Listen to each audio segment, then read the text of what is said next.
11 ఏళ్ల ఎన్డీఏ పాలనలో ప్రధాని మోదీ కనీసం ప్రత్యేక బీసీ శాఖను కూడా పెట్టలేకపోయారని కాంగ్రెస్ సీనియర్ నేత విహెచ్ హనుమంతరావు విమర్శించారు.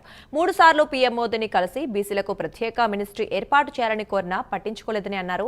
అయితే కాంగ్రెస్ పార్టీ బీసీల ప్రయోజనాల కోసం కట్టుబడి ఉందన్నారు. భారత్ జోడో యాత్ర, రాహుల్ గాంధీ కులగణన చేపట్టాలన్న డిమాండ్తోనే కేంద్రం దిగివచ్చిందన్నారు. రేవంత్ నేతృత్వంలోని తెలంగాణ ప్రభుత్వం కూడా బీసీల ప్రయోజనాలు, కులగణనకు కట్టుబడి ఉందని విహెచ్ స్పష్టం చేశారు. 11 ఏళ్ళు ఉన్నటువంటి నరేంద్ర మోడీ కేంద్ర ప్రధానమంత్రి ఉండి ఇప్పటి వరకు ఎలాంటి కార్యక్రమాలు చేయలేదు.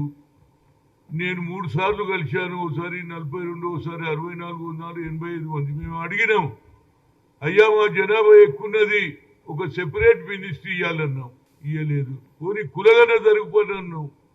రాజ్నాథ్ సింగ్ 2008లో చేస్తా అన్నాడు, ఆయన కూడా మర్చిపోయాడు. సిద్ధరామయ్య గారు లెటర్ పంపిరు నాకు.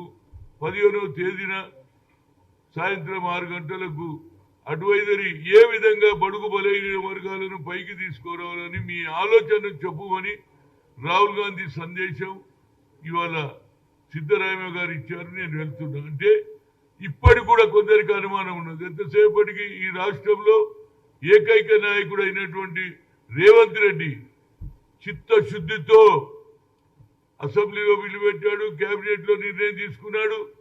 ఆ తర్వాత 150 కోట్లు ఏది బడ్జెట్ పెట్టి ఇవాళ కులగన జరిపితే ఇంకా అనుమానాలే ఉన్నాయి. రోజు ఒకటి స్టేట్మెంట్ ఇస్తున్నాడు. కులగన జరగాలంటే ఆఖరికి ఆమె ఎవరు కవిత గారట రైళ్ల ముందు పండుకుంటుందట. ఎందుకు పండుకుంటుంది తల్లి? నువ్వు మేము చేయనంటే వండుకోవాలి.